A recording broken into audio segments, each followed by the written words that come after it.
Anton Raphael Mengs. Aussig, Bohemia, 1728, D. Rome, 1779. Although his reputation is no longer as exalted as it was in his own day, Mengs remains one of the key figures of the neoclassical movement. Trained by his father, he showed talent at an early age, and he rapidly established himself as a successful portraitist. Mengs's career changed course in the 1750s, when he settled in Rome and became friends with Johann Joachim Winckelmann, an influential archaeologist and art historian. Winckelmann had just published a groundbreaking treatise, proclaiming the superiority of Greek art, and this had a profound effect on Mengs. In 1761, he produced his Parnassus for a ceiling in the Villa Albani, where Winckelmann held the post of librarian. Combining the influence of antique statuary and Raphael's painting style, this swiftly assumed the status of a manifesto for the new movement, all the more so because the Villa Albani was frequently visited by artists and connoisseurs. Lifeline. 1728, born in Bohemia, the son of a court painter. 1741, visit to Rome. 1752, settles in Rome. C. 1755, becomes friend of Winckelmann. 1761, completes his most famous painting, Parnassus. 1761-69, court painter in Spain. 1774-77, second spell as court painter in Spain. 1779, dies in Rome. Parnassus. Mengs's most important painting shows Apollo surrounded by the Muses.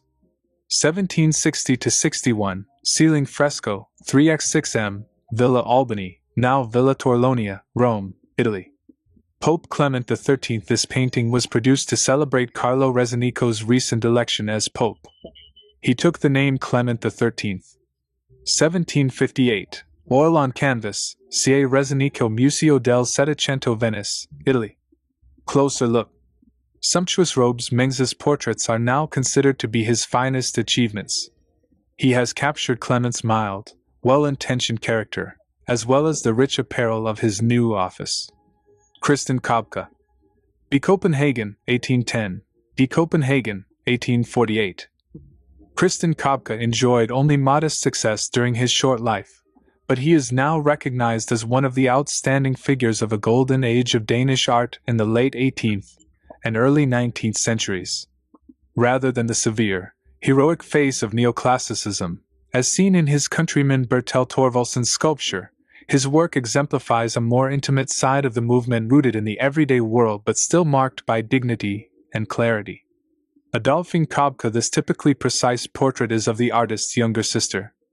1832, oil on canvas, 42 by 35 centimeters, Louvre, Paris, France. Angelica Kauffmann. Beeche, 1741, de Rome, 1807. A Swiss-born painter who spent much of her career in England and Italy, Kauffmann chose to paint fashionable neoclassical themes, but executed them in a light rococo manner. She had her earliest training from her father, who was also a painter. However, her mature style was more influenced by Mengs, whose work she saw in Rome. In 1776, she settled in London, becoming a close friend of Joshua Reynolds. Like him, Kauffmann was a founder member of the Royal Academy. She spent the final part of her career in Italy, after marrying the Italian painter Antonio Zucchi. Rinaldo and Armida. These ardent lovers are from Jerusalem Liberata, Jerusalem Delivered, by the Italian writer Torquato Tasso. This epic poem, 1581, about the First Crusade provided a rich fund of subjects for artists. 1771, oil on canvas, 131 by 153 centimeters, Yale Center for British Art, New Haven, U.S. Jens Juel. Boleslav Funin, 1745, Copenhagen, 1802. The son of a clergyman, Juel studied in Hamburg. He traveled widely, working in Dresden, Rome, and Paris, before finally settling in Copenhagen. There he forged an impressive reputation with his astute portraits and decorous still lives, and was appointed court painter in 1780. Juel was also regarded as a fine teacher. In 1784, he became a professor at the Copenhagen Academy, where his pupils included Caspar David Friedrich and Otto Runge. Still life with flowers. Juel's flower pieces are both orderly and elegant. 1764, oil on canvas, 53 by 39 centimeters, Kunsthal, Hamburg, Germany.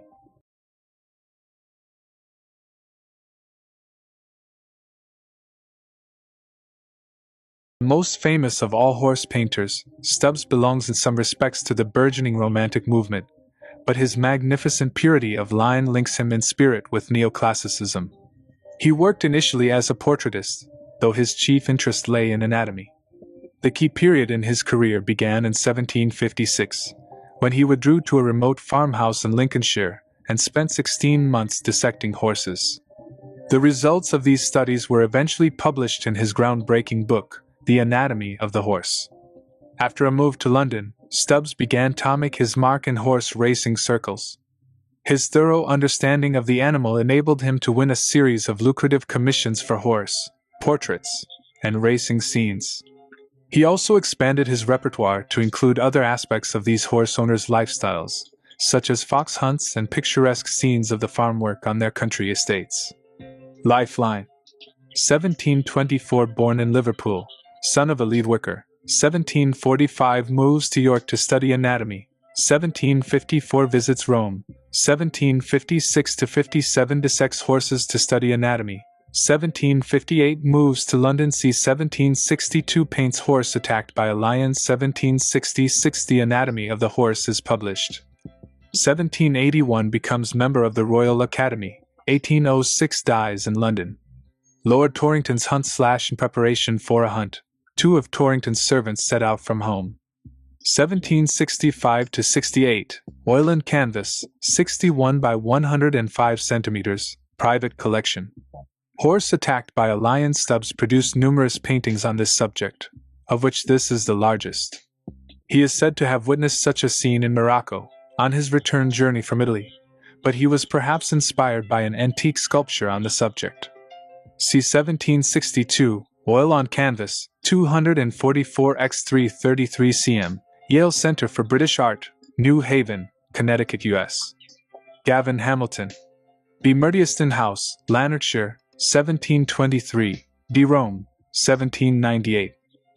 This Scottish painter spent most of his career in Rome, gaining the rare distinction for a British artist of being far better known in continental Europe than in his homeland.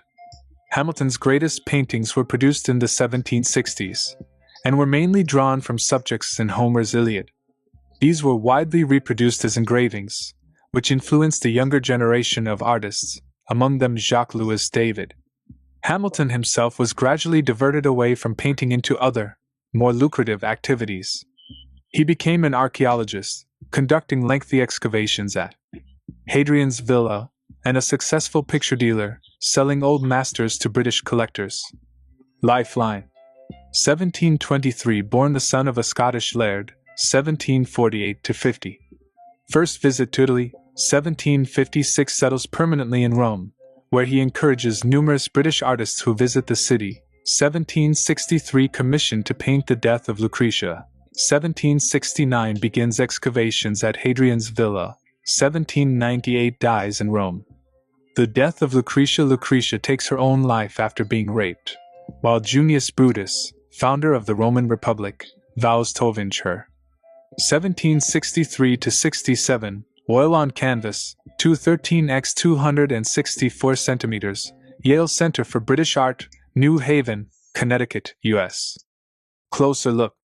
Dramatic gestures to modern eyes. Hamilton's picture may seem overcrowded and melodramatic. The figure's interlocking gestures resemble an elaborate mime, rather than a scene from real life. However, this painting inspired other oath pictures, notably David's Oath of the Horatii. See pages 268-69. In context.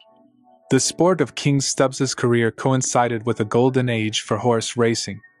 The use of imported Arab stallions improved the bloodstock, producing genuine thoroughbreds. The Jockey Club was founded in 1752, and 3 of the classics were introduced: the Street Ledger, 1778, the Oaks, 1779, and most famous of all, the Derby, 1780. A young jockey, George Stubbs,